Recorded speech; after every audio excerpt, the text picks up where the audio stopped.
Nicolás Casanseu. Gracias, Nicolás, por compartir esta mañana con nosotros. Al contrario, Liliana, gracias por la invitación. Te soy sincera, te he cruzado en varias oportunidades en la Feria del Libro, allí es donde te contacté, y el haberte visto, el haber podido charlar con vos, a uno le provoca como cierto escalofrío. ¿Por qué? Porque en aquella guerra de Malvinas yo era una espectadora, y realmente podemos decirlo así, la guerra desde Buenos Aires como desde muchos lugares del país se vivió desde la televisión, y vos eras el relator de lo que estaba pasando. Vos viviste en carne propia lo que sufrían los argentinos que estaban allá, y realmente sufrían. Nuestros soldados padecieron una guerra, estuvieron representando a nuestro país, luchando por nuestro país, pero padecieron esa guerra. Y vos fuiste quien relató paso a paso, jugándotela en primera fila, ¿sí?, la guerra de Malvinas.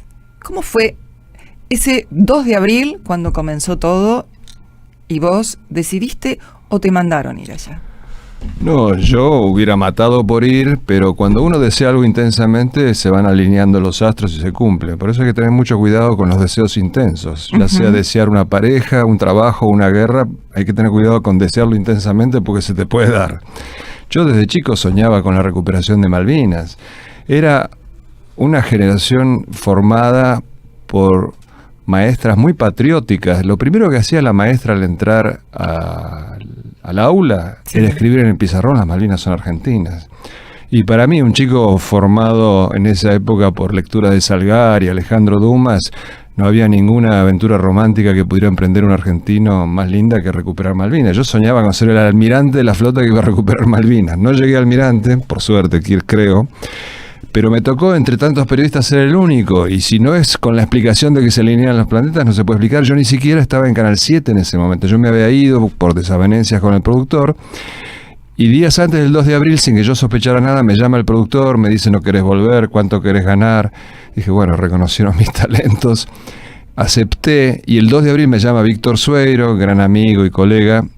A la mañana me despierto y me dice: recuperamos Malvinas. Yo estaba feliz como argentino y me quería matar, porque yo estaba en mi casa en pantuflas. Entonces me pongo traje y corbata y tenía que grabar mi promo de reingreso al noticiero, y le pregunto con desmayo al productor: ¿a quién mandaste? Y me dice: no mandé a nadie. ¿Cómo no mandaste a nadie?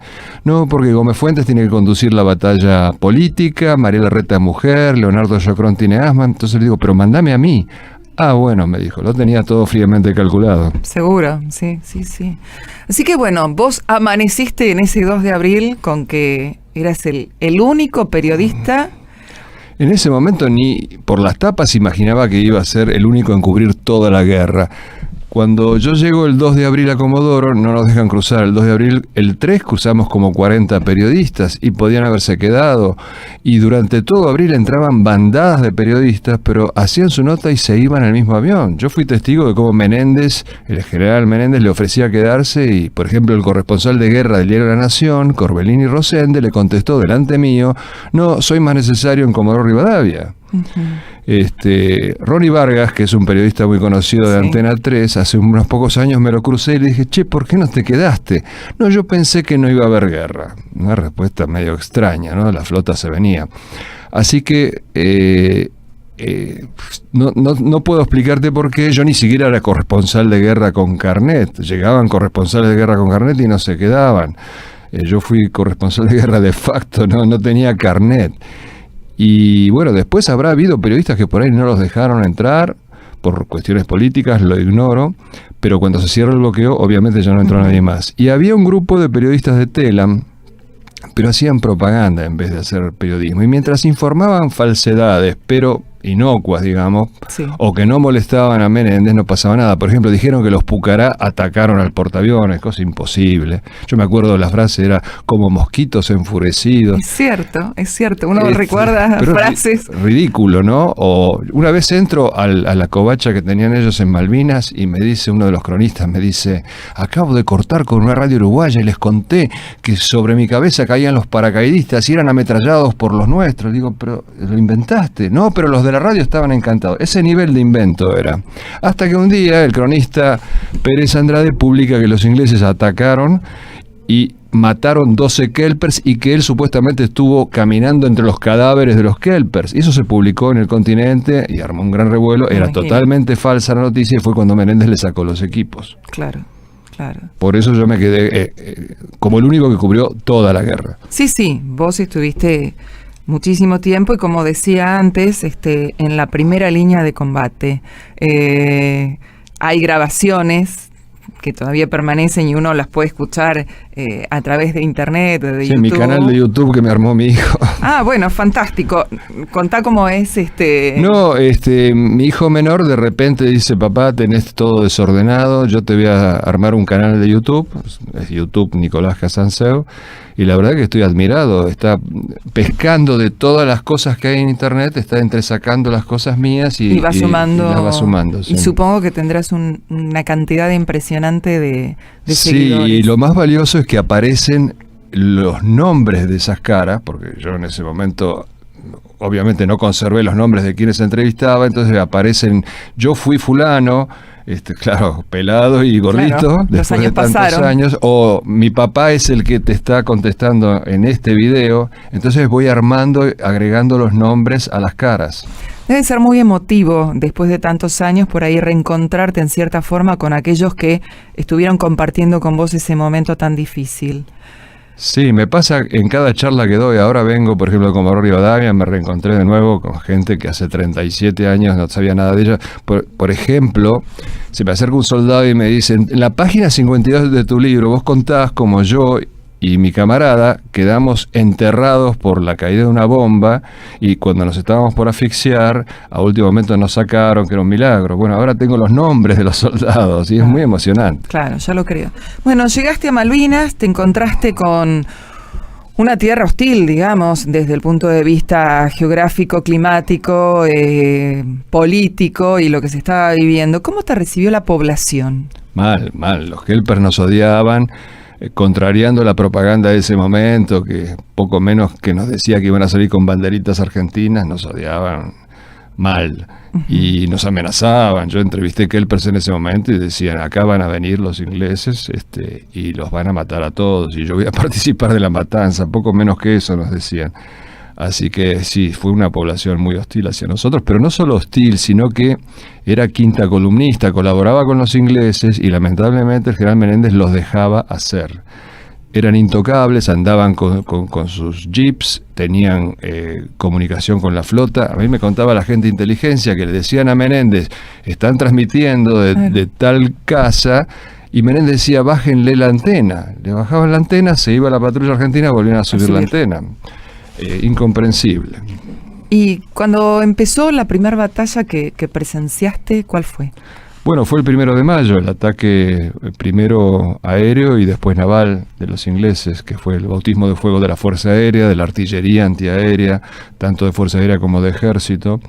Y fue, digamos, ese día histórico en que por primera vez en 110 años la Argentina volvía a entrar en guerra. Ahora vos dijiste que no eras corresponsal de guerra, eras tan solo periodista, ese tan solo lo pongo entre comillas, porque evidentemente tenés una muy buena preparación. Venís de muchos años de familia de militares en Europa, ya lo dijimos, del ejército del zar en Rusia, y evidentemente tenías ese interior tuyo de militar. Porque si no, creo que si a otro le hacen el ofrecimiento, no sé si hubieran aceptado o si hubieran estado en primera línea como estuviste vos. ¿Qué fue lo que te pasó por las venas el estar ahí en ese momento? ¿Fue temor? ¿Fue, no sé, alegría? ¿Fue ansiedad? ¿Qué sentiste ante la batalla? Una gran excitación. Una excitación. Sí, la gran cantidad de miedo es la que paraliza. La pequeña cantidad de miedo es agradable, excita. Uno tiene la adrenalina bombeando a 1000, se siente intensamente vivo y es como una adicción. Yo conocí periodistas que coleccionaban guerras, habían estado en una y querían más y más de esa droga, la adrenalina. ¿Y sentiste necesidad de participar, de decir, deme en un fusil que yo salgo también o...? ¿Sabías cuál era tu No, eso de entrada. Yo y mi camarógrafo pedimos armas para participar de la defensa y se nos mataron de risa los militares. A mí me dijo un mayor, si a vos te dan un arma, yo hago un pozo de 3 metros, me entierro ahí, no salgo hasta que termine la guerra. Y como insistíamos, después me dijo, bueno, armen una compañía de tiradores periodistas y vamos a ver si les damos armas. Muy gracioso el hombre, pero el sentimiento era genuino. Mi camarógrafo, que era un muchacho de barrio, Alfredo Lamela, me dijo una vez bajo un bombardeo, ¿sabes qué? Estuve pensando, si acá hay 10.000 tipos defendiendo las islas, yo soy el 10.001. Claro. Si uno se pone a pensar en la historia de nuestro país y nos remontamos, por ejemplo, a las invasiones inglesas, el pueblo que salió a la calle, o sea, creo que tiene que ver con el espíritu patriota, el ansia de recuperar su tierra, lo que te lleva a actuar. Más allá de que sos consciente o no del manejo de un arma, vos decís, bueno, si hay chicos que están haciendo la conscripción y les dieron un arma para defender al país, yo también puedo aprender. Supongo que pasará por ahí tu decisión, como que cualquiera en ese momento... Nunca lo racionalicé. De hecho, después, casi finalizando la guerra, tuve la oportunidad de tirarle un cañonazo a los ingleses y me explicó el jefe de la batería, el teniente Caballero, me explicó por qué me dejó tirar. Y me dijo, yo te dejé tirar, porque también lo criticaron por eso, porque esto no era una guerra entre el ejército argentino y el ejército inglés, era una guerra entre la nación argentina y la nación inglesa, y la Constitución Nacional dice que todo argentino está obligado a armarse en defensa de su país. Ajá. Buena respuesta, buena actitud también, el que te dio la oportunidad de participar. ¿Cuál era la respuesta de todo lo que vos estabas mandando en cuanto a las autoridades del canal? ¿El canal te censuraba? ¿La censura venía desde, digamos, las autoridades militares que estaban en las islas? ¿Qué recibías vos de qué estaba pasando de este lado? Bueno, durante la guerra lo que pasaba en el continente poco y nada, estábamos bastante aislados al respecto, no sabíamos qué se emitían, yo ni sabía qué se publicaba, rara vez pescábamos algún diario ya atrasado. La censura tenía varios escalones. En primer lugar tenía un capitán de ejército que me habían adosado en Malvinas mismo, que me hacía la vida imposible totalmente, y cuando me acompañaba me decía esto no se puede filmar, cuando no me acompañaba miraba en el viewfinder de la cámara lo que yo había grabado y decía borrar de acá hasta acá, además de una manera brutal porque no teníamos isla de edición ni nada. Y yo decía, no me lo hagas borrar, guardátelo vos para después de la guerra, eso tiene un valor histórico. Bueno, el intransigente llegó a amenazarme con corte marcial y nosotros embarcábamos el material en los Hércules que burlaban el bloqueo, porque no había manera de comunicarse, los satélites no habían llegado todavía al desarrollo de hoy. Y yo avisaba en el canal y me decían bien recibido, pero no sabía qué se emitía. Imaginaba que una porción iba a ser censurada, pero nunca imaginé, y me lo dijeron mis compañeros de Canal 7 de ATC al volver, que entre el 90 y el 95% de mi material no solo no fue mostrado, sino que fue destruido. Qué horror, porque bueno, eso también creo que ayudaría un poco a aclarar la historia, ¿no? Es un crimen porque justamente para la historia cada fotograma tendría un valor increíble. Y además los criterios de censura fueron absurdos, porque la censura militar es lógica porque no puedes mostrar una posición argentina porque van a venir los ingleses a bombardearla. No le puedes dar información al enemigo, hasta ahí está todo lógico. Pero las restricciones, hasta donde yo sé, se motivaban en cosas absurdas. Por ejemplo, a mí, promediando yo la guerra, me prohibieron filmar conscriptos. Y yo seguí filmando conscriptos, pero una cuestión de ética profesional y también porque se ponían contentos, porque pensaban que los podían ver sus seres queridos, como pasó. Y además el hecho de que anduviéramos entre ellos filmando, siendo voluntarios, nadie nos obligaba, como que descomprimía la situación y seguí filmando. Imagínate la cantidad de material que me destruyeron nada más que porque había soldados conscriptos en las imágenes. Claro, es cierto esto que decís. Yo tenía familia en la guerra y uno miraba, porque por casualidad podía ser que la cámara justo tomara a alguien y por lo menos uno sabía más o menos qué estaba pasando. ¿Y tuviste contacto con el ejército británico? No, porque los prisioneros que tomamos no me dejaron contactarlos y yo me fui horas antes de la rendición en el último vuelo del Hércules, así que tampoco vi a las tropas de ocupación. ¿Cuál fue? Pobre, te estoy bombardeando porque con preguntas. Estamos hablando de Malvinas, el bombardeo es coherente. ¿Cuál fue el momento que te sentiste con mayor peligro? Bueno, en ese último vuelo del Hércules, que fue bastante infartante, y en algunas ocasiones en el aeropuerto donde íbamos a grabar y era bombardeado 3 y 4 veces por día. En determinado momento me acuerdo que estaba entrevistando a un piloto de Pucará que había vuelto de bombardear a los ingleses en tierra en Darwin, de atacarlos, y era el primer teniente Michelut. Y de repente alerta roja, significa que iba a caer una bomba, y Michelut, militar entrenado, se tira cuerpo a tierra. Y yo y mi camarógrafo miramos la tierra, era una mezcla de barro y aceite, y no nos tiramos. Entonces la onda expansiva nos dio, nada más que con el calor, por suerte, no nos tocó ninguna esquirla, pero nos quedaron las caras como tomates. Uh-huh.